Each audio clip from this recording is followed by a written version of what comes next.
Hi, this is Ascend H10 hybrid kayak. I brought it down to my other looking basement in October because the season's over for me. My main purpose of this hybrid kayak is for photographing wildlife in ponds and lakes of New Hampshire and Maine. I would probably take it out at the ocean river, but it's got to be an ideal condition. It's really not designed for that. Anyway, I just wanted to give you a little updates on all the things that I've done for this kayak, starting from the front. It has really nice handle, very beefy unit, and I call it a front a chamber, which comes with the mesh net, which I have no idea why they would give that. H12 has a solid lid that protects it from water splash. But anyway, that's one of the projects that I'm going to do, but I don't really use the mesh cover here. One of the most important device that I have is this Baler. It has a good handle, and also it has a wide mouth.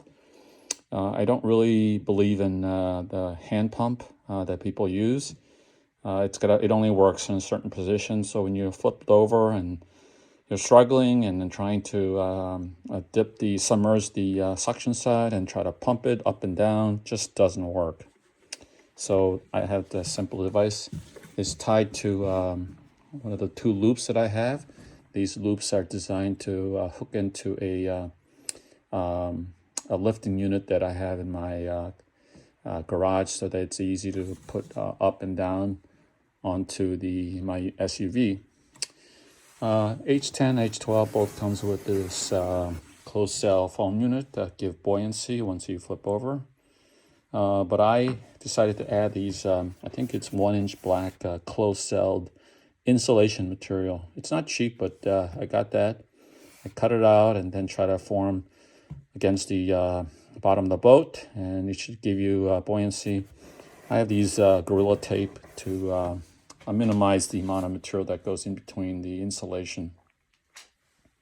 So anyway, I think this might be something I bought. I put additional rail there, and I think the side rail comes with it, but I did buy this snapping unit that the kayak paddle could go in and out. In the middle section, you can see that I still have that closed cell insulation foam material, and here is a device that holds the kayak when you're not paddling, so you don't have to put that in a lab, so it clips on.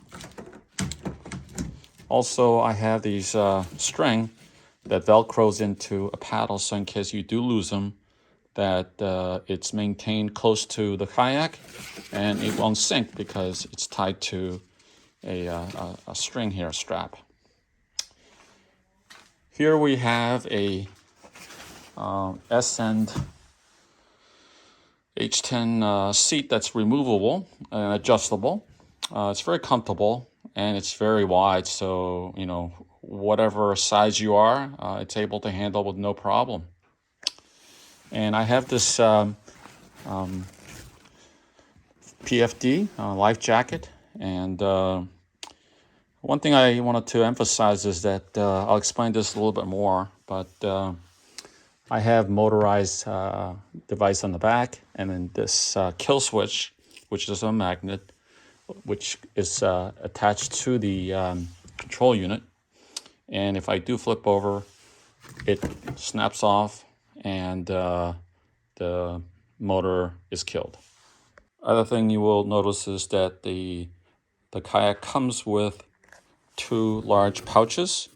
One pouch holds a big sponge. Well, what do you need sponge for? That's when you have a lot of accumulated water that you can't scoop it out using the scooper, but you can use a sponge to take it out. And the seat has water bottle holders on the side, another one on the other side. And for boys, there is a little container that I carry with me. in case that you need to go in the middle of a lake rather than coming all the way back and things like that. There's a little, I think of all the do-it-yourself thing that I've done on this kayak. My favorite part is adding this wheel.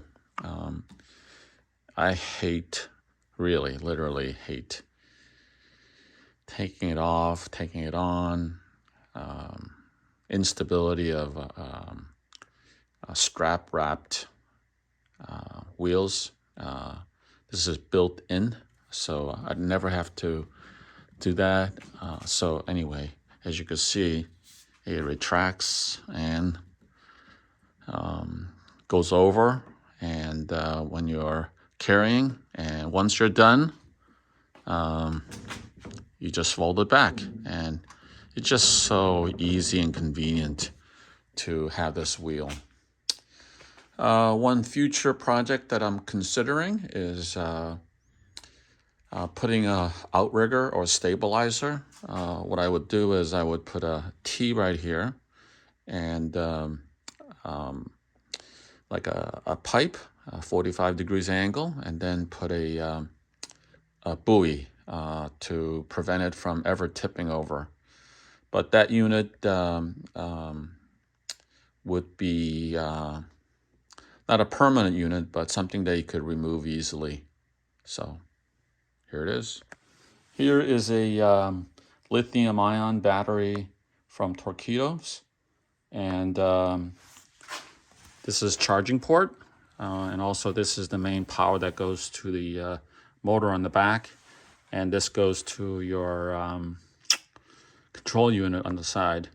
And this is one of the straps that I use to tie the a kayak, and then I tie the battery unit so in case I do flip over that I don't lose it.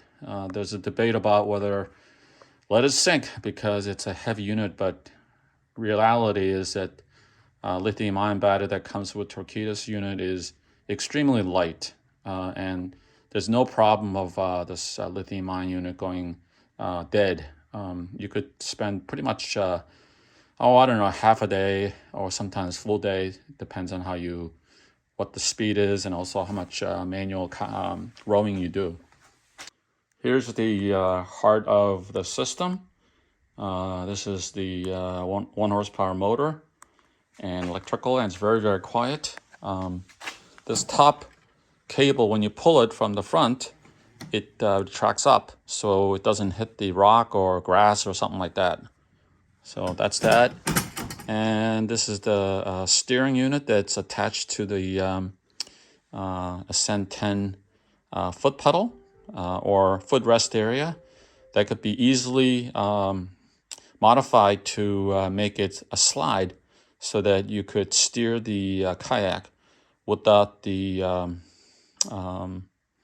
anyway, so that your hands are free. This little switch, if you pull it from the front, it reverses the motor so that you could go backwards. So, and this bracket comes with the whole kit. And amount of work and amount of money that you would spend doing that would be not worth doing. That's why I got the Torqeedos unit, and it is not cheap, but however, it's a complete unit that is amazing. By the way, all the electrical components on the unit kit is a fully waterproof certified. I don't remember what the certification is, but nevertheless, it is certified, so you don't have to worry about shorting out and things like that. One other comment is that if you decide to put just a regular car battery, which a lot of people do, but you do have to remember that the car battery could weigh up to 60 pounds. Whereas this particular unit, I believe, is about 5 pounds. I could be wrong, but it's that level of lightweight. As you can see, that closed cell insulation material goes all the way back. I did lose the foam that came with the boat or kayak. It blew out of my car on the highway, so that was another reason why it was important for me to put the closed cell foam material. This is a torpedo controlling unit, and it gives you indication of the battery life and also speed. And also there's an app that you could buy that gives you the location. So anyway, to go forward, you just have to gently move the, and you could hear the engine, electrical engine. If you want to stop, just like that. If you want to go backwards, you just press the lever backwards. So let's say you're driving and you have the motor running, and let's say you flip over and you are dismounted. It automatically, the kill switch automatically turns off. This is where I keep my camera bag, backpack, and it's not meant to be waterproofed. I didn't really want to get a waterproof unit that completely seals because I wanted to get the camera accessible as quickly as possible. So I have this thing in between the spot right here where you put the foot on both sides, either side, and the cameras are accessible very quickly. So this is how I shoot photographs. Last thing I like to comment is that a lot of people use this tripod inside the kayak, but for me, that limits my how I shoot because a lot of times the common loon could pop up right in front of you or to your left or to your right, and if you have a tripod mounted, it's impossible to really get them quick, and they disappear within a few seconds. So I don't really use tripod.